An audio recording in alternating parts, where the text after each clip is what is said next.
Hello guys, வணக்கம் and welcome back to சிறப்பு media 2.0. இந்த வீடியோவில் நம்ம எதை பற்றி பார்க்க போகிறோம் அப்படின்னு பார்த்தீங்கன்னா, பிக் பாஸ் சீசன் 7ஓட 14வது வாரத்துக்கான 3வது நாளுக்கான மதிய நேர ஓட்டிங் முடிவுகளை தான் இந்த வீடியோவில் முழுசாக பார்க்க போகிறோம். ஸோ இந்த வீடியோக்கு போகிறதுக்கு முன்னாடி வழக்கம் போல் சப்ஸ்கிரைப் பண்ணாதவங்க சப்ஸ்கிரைப் பண்ணிச்சுக்கோங்க.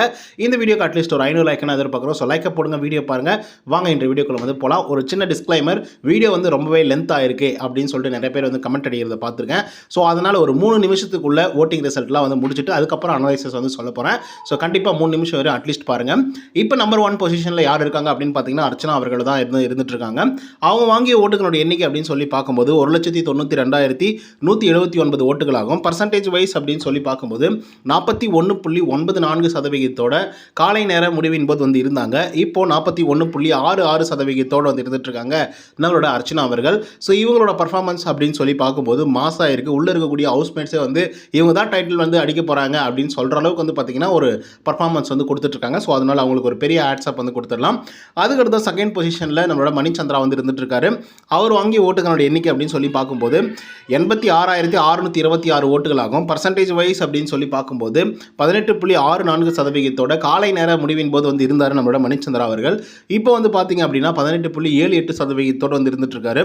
இவருக்கு வந்து ஓட்டிங்ஸ் அப்படின்னு சொல்லி பார்க்கும்போது அப் ட்ரெண்டில் தான் வந்து போயிட்டு இருக்கு. ஒரு நல்ல பர்ஃபார்மன்ஸும் வந்து பார்த்தீங்கன்னா வீட்டுக்குள்ளே பண்ணிட்டு இருக்காரு.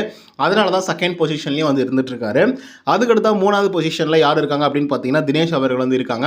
அவங்க வாங்கிய ஓட்டுகளோட எண்ணிக்கை அப்படின்னு சொல்லி பார்க்கும்போது 77,049 ஓட்டுகளாகும். பர்சன்டேஜ் வைஸ் அப்படின்னு சொல்லி பார்க்கும்போது 16.63% காலை நேர முடிவின் போது வந்து இருந்தார். இப்போ வந்து பார்த்தீங்க அப்படின்னா 16.7% வந்து இருந்துட்டு இருக்காரு நம்மளோட தினேஷ் அவர்கள். ஸோ இவருக்கு வந்து பார்த்தீங்கன்னா ஆரம்ப காலகட்டத்தில் இருந்த சப்போர்ட் வந்து பார்த்தீங்கன்னா கொஞ்சமே குறைய ஆரம்பிச்சிருக்கு அப்படின்னு வந்து சொல்லலாம். இன்னும் சொல்ல போனால் லாஸ்ட் வீக்கில் இருந்த சப்போர்ட் வந்து பார்த்தீங்கன்னா இந்த வீக்கில் வந்து இல்லை அப்படின்றது தான் உண்மையும் கூட. ஏன்னா ஓட்டிங்ஸ் வந்து அந்த மாதிரி தான் கம்மியான வாக்குகளாக வாங்கிட்டு இருக்காங்க. அதுக்கடுத்தா 4th பொசிஷனில் நம்மளோட விசித்ரா அவர்கள் வந்து இருக்காங்க. அவங்க வாங்கிய ஓட்டுகளோட எண்ணிக்கை அப்படின்னு சொல்லி பார்க்கும்போது 41,926 ஓட்டுகளாகும். பர்சன்டேஜ் வைஸ் அப்படின்னு சொல்லி பார்க்கும்போது 9.16% காலை நேர முடிவின் போது வந்து இருந்தாங்க. இப்போ வந்து பார்த்தீங்க அப்படின்னாக்கா 9.09% வந்து இருந்துட்டு இருக்காங்க நம்மளோட விசித்ரா மேம் அவர்கள். ஸோ தினேஷ் அவர்களுக்கு எப்படி வந்து வாக்குகள் வந்து குறைஞ்சிருக்கோ அதே மாதிரி தான் விசித்ரா மேமுக்கு வந்து ஃபுல்லாக வந்து குறைஞ்சிருக்கு. கிட்டத்தட்ட வந்து முன்ன வாங்கினதை விட பாதிக்கு பாதி கூட வாங்கலை அப்படின்னு தான் வந்து சொல்லி ஆகணும். இப்போ 5th பொசிஷனில் யார் இருக்காங்க அப்படின்னு பார்த்தீங்கன்னா விஜய் வர்மா. அவர் வாங்கிய ஓட்டுகளோட எண்ணிக்கை அப்படின்னு சொல்லி பார்க்கும்போது 23,065 ஓட்டுகளாகும். பர்சன்டேஜ் வைஸ் அப்படின்னு சொல்லி பார்க்கும்போது 4.92% காலை நேர முடிவின் போது வந்து இருந்தார். இப்போ வந்து பார்த்தீங்கன்னா கொஞ்சம் அப் ட்ரெண்டில் போயிட்டு 5% வந்து இருந்துட்டு இருக்காங்க நம்மளோட விஜய் வர்மா அவர்கள். ஸோ இவருக்கும் வந்து பார்த்தீங்கன்னா ஃபேன் பேசஸ் லாஸ்ட் வீக் வரைக்குமே வந்து இருந்தது. பட் இப்போ வந்து பார்த்தீங்கன்னா ஃபைனலை நோக்கி போயிட்டு இருக்கிறதுனால மக்கள் வந்து சிந்திச்சு சில பேருக்கு மட்டுமே ஓட்டு போடலாம் அப்படின்னு சொல்லி போட்டுட்ருக்காங்க போல். ஸோ அதனால தான் வந்து பார்த்தீங்கன்னா எல்லாருக்குமே வாக்குகள் வந்து குறைஞ்சிருக்கு. அதுக்கடுத்து தான் 6th பொசிஷனில் மாயா இருக்காங்க. அவங்க வாங்கிய ஓட்டுகளோட எண்ணிக்கை அப்படின்னு சொல்லி பார்க்கும்போது 20,461 ஓட்டுகளாகும். பர்சன்டேஜ் வைஸ் அப்படின்னு சொல்லி பார்க்கும்போது 4.43% காலை நேர முடிவின் போது வந்து இருந்தாங்க. இப்போ வந்து பார்த்தீங்க அப்படின்னா 4.4% வந்து இருந்துட்டு இருக்காங்க மாயா அவர்கள்.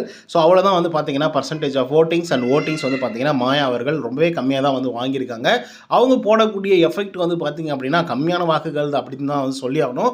எஃபெக்ட் மீன்ஸ் நெகட்டிவாக சொல்கிறேன்.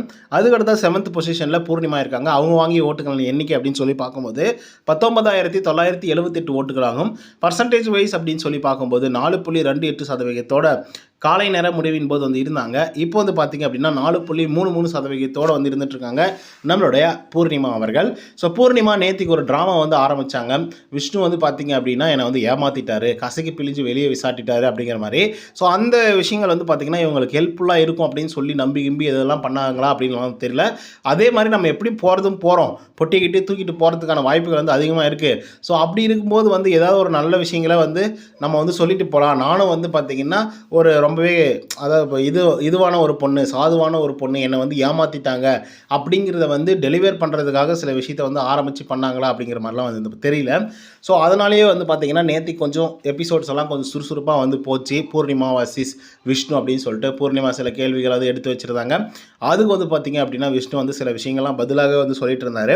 ஸோ அது பார்க்க கொஞ்சம் இன்ட்ரெஸ்டிங்காக இருந்தாலும் கூட மாயா அவர்கள் வந்து பார்த்தீங்கன்னா இவங்களுக்கு இடையில் வந்து சேஞ்ச் அப் தட்டுற வேலையை வந்து நல்லாவே பார்த்துட்ருக்காங்க. குறிப்பாக வந்து இவங்க 2 பேரும் பிரியறதுக்கு மிகப்பெரிய காரணமே வந்து மாயா அவர்கள் ஆரம்ப காலகட்டத்தில் லவ் தானே பண்ணு அப்படின்லாம் சொல்லிட்டு இப்போ வந்து பார்த்தீங்க அப்படின்னா இடையில புகுந்து அப்பப்போ இப்போ மட்டும் இல்லை அப்பப்போ இடையில புகுந்து அவன்லாம் ஒரு ஆளே இல்லைங்க, அவனெல்லாம் மதிக்காதீங்க, அவன் வந்து சரியில்லைங்க, அவன் எப்படிங்க அப்படிங்கன்னு சொல்லி அந்த பொண்ணை வந்து பயங்கரமாக கொலை போட்டாங்க.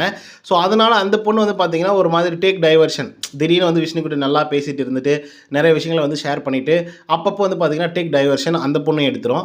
ஸோ அதனால் வந்து பார்த்தீங்கன்னா அந்த மனுஷன் வந்து ஒரு மாதிரி நம்பி ஏமாந்துட்டேன் அப்படின்னு சொல்லி அந்த மனுஷன் சொல்லிட்டு இருக்காரு. ஸோ அவரும் வந்து பார்த்தீங்க அப்படின்னா சம்டைம்ஸ் வந்து இந்த பச்சோனித்தனமாக வந்து அப்பப்போ வந்து பார்த்தீங்கன்னா மாறுறது வழக்கமாக வச்சுட்டு இருந்தார். சடனாக வந்து ஒரு கேம் ப்ளே பண்ணோம், டக்குன்னு வந்து ஒரு சேஞ்சஸ் வரணும் அப்படின்னா கண்டிப்பாக அவர்கிட்ட எதிர்பார்க்கலாம். அப்படி ஒரு சேஞ்சஸ் வந்து பட்டுன்னு வந்து பண்ணிவிட்ருவாப்புல. ஸோ இதெல்லாம் எதுக்காக நான் சொல்கிறேன் அப்படின்னு பார்த்தீங்கன்னா இதெல்லாம் பண்ணியும் ஓட்டிங்ஸில் வந்து பார்த்தீங்கன்னா பூர்ணிமாவோட நிலமை அப்படியே தான் வந்து இருந்துகிட்ருக்கு, எந்த விதமான மாறுதலுமே இல்லை. அண்ட் இந்த ஓட்டிங்ஸ் அப்படிங்கிறது வந்து பார்த்தீங்கன்னா ஒரு அன்அஃபிஷியல் போலிருந்து வரக்கூடிய ஓட்டிங் முடிவுகள். ஸோ அதனால் வந்து பார்த்தீங்கன்னா இது ஒரு ரெஃபரன்ஸாக எடுத்துக்கோங்க. ரெஃபரன்ஸாக எடுத்துக்கிட்டு உங்களுக்கு யாருக்கு வந்து ஹோப் பண்ணணும், இவங்க டைட்டில் அடித்தா நல்லாயிருக்கும், இவங்க வந்து சேவ் ஆனால் நல்லாயிருக்கும் அப்படின்னு சொல்லி நீங்கள் யாரை டிசைட் பண்ணுறீங்களோ அவங்களுக்கு நீங்கள் டைரெக்டாக ஹாட் ஸ்டாரில் போயிட்டு தயவுசெய்து ஹோட் பண்ணுங்கள். அதுக்கப்புறம் வந்து பார்த்தீங்கன்னா செப்பரேட்டாக வந்து ஃபோன் நம்பர்ஸ் எல்லாம் வந்து கொடுக்குறாங்க. அந்த நம்பருக்கும் வந்து பார்த்தீங்கன்னா மிஸ்ட் கால் கொடுத்தீங்க அப்படின்னாக்கா செப்பரேட்டான கண்டஸ்டண்ட்டுக்கு தனித்தனியான நம்பர் கொடுக்குறாங்க. அவங்களுக்கும் கால் பண்ணி நீங்கள் வந்து ஓட்டு வந்து புக் பண்ணலாம் அப்படியும். ஸோ இதை வந்து பார்த்தீங்கன்னா ஒரு ரெஃபரன்ஸாக எடுத்துக்கோங்க அப்படிங்கிறது தான் என்னுடைய கருத்தும் கூட. சில பேர் வந்து பார்த்தீங்கன்னா இல்லை அன்அஃபிஷியல் போல்லாம் கன்சிடர் கிடையாது அப்படின்னு சொல்லுவாங்க. Yes, it is not considerable, but it has been referred. ஓகேங்களா, ஒரு ரெஃபரன்ஸாக எடுத்துக்கோங்க, அவ்வளோதான். ரெஃபர் பண்ணி எடுத்துக்கிட்டு தான் உங்களுக்கு வந்து யார் எவ்வளோ மக்களுடைய கருத்து என்ன இருக்குது, யார் எவ்வளோ ஓட்டிங்ஸ் வாங்கிக்கிறாங்க அப்படிங்கிறதுலாம் உங்களுக்கு வந்து வெளிப்படையாக சில விஷயத்தை வந்து சொல்லிகிட்ருக்கோம். அதை தாண்டி வந்து பார்த்திங்க அப்படின்னா முக்கியமான விஷயம், விஜய் டிவியே எந்த சோர்ஸ்லையும் எந்த இடங்களிலும் இவ்வளோ ஓட்டிங்ஸ் வந்து வாங்கியிருக்காங்க, இவ்வளோ ஓட்டிங்ஸ் வந்து கம்மியாக வாங்கியிருக்காங்க அப்படின்னு சொல்லிட்டு எந்த கண்டஸ்டண்ட்டுக்கும் சொல்ல மாட்டாங்க. எந்த சீசன்லேயும் சொன்னதே இல்லை, ஒரே ஒரு தடவை தவிர்த்து. அது எப்போ அப்படின்னு பார்த்தீங்கன்னா ஆரி அவர்கள் வந்து பார்த்திங்கன்னா வின் பண்ணார். ஓகேங்களா, அவர் வந்து டைட்டில் வின் பண்ணும்போது கமல்ஹாசன் சார் வந்து சொன்னது 4 கோடி ஓட்டுகள் வந்து உங்களுக்கு பதிவாயிருக்கு அப்படின்ற மாதிரி வந்து சொல்லியிருந்தாங்க. ஸோ அந்த லெவலுக்கு தான் வந்து பார்த்தீங்கன்னா பிக் பாஸ் வந்து பயங்கர சீக்ரெட்டாக வந்து வச்சுருக்காங்க. இந்த ஓட்டிங்ஸ் அப்படிங்கிறது வந்து கன்சிடரபிளே கிடையாது. நான் முன்னே சொன்ன மாதிரி அவங்களுக்கு யாரை வந்து வெளியே தூக்கணும் அப்படின்னு நினைக்கிறாங்களோ அவங்கள தூக்கி வெளியே விசாட்டுருவாங்க, அவ்வளோதான். அவங்ககிட்ட வந்து நல்ல கண்டென்ட் வருதா உள்ளே வச்சுக்கோ, நல்ல கண்டென்ட் வரலையா தூக்கி வெளியே அனுப்பு அப்படின்னு சொல்லி அனுப்பிச்சிடுவாங்க. இப்போ லாஸ்ட் சீசனில் கூட ஜனனி அப்படிங்கிற ஒரு பொண்ணு வந்து பார்த்தீங்கன்னா ஓட்டிங்ஸில் நல்லா இருந்துச்சு, ஆனால் அந்த பொண்ணை தூக்கி வெளியே அனுப்பிச்சாங்க. அதே மாதிரி தனலட்சுமி, அந்த பொண்ணு கொஞ்சம் நெகட்டிவாக இருந்தாலையும் ஆனால் பயங்கர ஸ்ட்ராங்காக இருந்துச்சு, ஆனால் நிறைய ஓட்டிங்ஸும் வந்து வாங்கியிருந்தது. ஆனால் அந்த பொண்ணையும் வந்து பார்த்திங்கன்னா எவிக்ட் பண்ணி வெளியே அனுப்பிச்சிருந்தாங்க. ஸோ இந்த மாதிரி அன்ஃபேர் அப்படிங்கிறது வந்து அப்பப்போ நடக்கும். அதை தொடர்ந்து வந்து பிக் பாஸோட அப்டேட்ஸ் எல்லாம் நீங்கள் தெரிஞ்சுக்கிட்டு எபிசோட் மட்டுமே பார்த்தீங்க அப்படின்னா தெரியாது ஆக்சுவலி. ஓகேங்களா, ஸோ அதை தாண்டி வந்து பார்த்தீங்கன்னா எக்ஸ்டர்னல் போர்ஸ் பிக் பாஸ்க்கு மட்டும்தான் இருக்குது. ஓகேங்களா, யாரை எவிக்ட் பண்ணணும், யாரை உள்ளே வச்சுக்கணும், யாருக்கு எவ்வளோ ஓட்டு, அவ்வளோ டிரான்ஸ்பரண்ட்டாக இருக்கிறவங்க வந்து பார்த்திங்கன்னா லைவில் எல்லாத்தையும் காட்டுறவங்க டிரான்ஸ்பரண்ட்டாக யாருக்கு எவ்வளோ வாக்குகள் இருக்குது அப்படின்னு சொல்லிட்டு இந்த வீக் டேஸில் காட்டாதீங்க, வீக்கெண்ட்லேயாவது காட்டணும்ல, அந்த மாதிரி காட்ட மாட்டாங்க, புரியுதுங்களா. ஸோ அதனால் இதை ஒரு ரெஃபரன்ஸாக எடுத்துக்கிட்டு உங்களுக்கு யாரை பிடிக்குமோ அவங்களுக்கு வந்து ஹோட் பண்ணுங்கள். ஓகே கைஸ், இந்த வீடியோ உங்களுக்கு வந்து ஹெல்ப்ஃபுல்லாக இருக்கும்னு நினைக்கிறேன். இந்த வீடியோ உங்களுக்கு வந்து பிடிச்சிருந்தால் லைக் அண்ட் சப்ஸ்கிரைப் பண்ண மறந்துடாதீங்க. இன்னொரு தகவலும் சந்திங்கன்னா until then bye from Uday. நன்றி, வணக்கம்.